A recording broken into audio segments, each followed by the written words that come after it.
ఏం అట్లా చూస్తావు? ఏ పిల్ల బచ్చన ఎలా ఏమనుకున్నావు? ఏరే కొత్తగా వచ్చినావు కష్టేస్తాను అలా.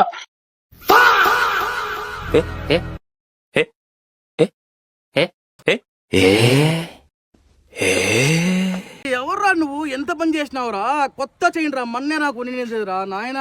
24 క్యారెట్స్ బంగారం రా, ఇంట్లో చంపేస్తారా? 24 క్యారెట్స్ ఇది. అవును 24 క్యారెక్టర్స్. సర్లేరా అతికిచ్చిస్తాను లేరా. చేత్తో అతికిచ్చేది నాకు వద్దమ్మా. నీకు అతికిచ్చినట్టు కూడా తెలియదు.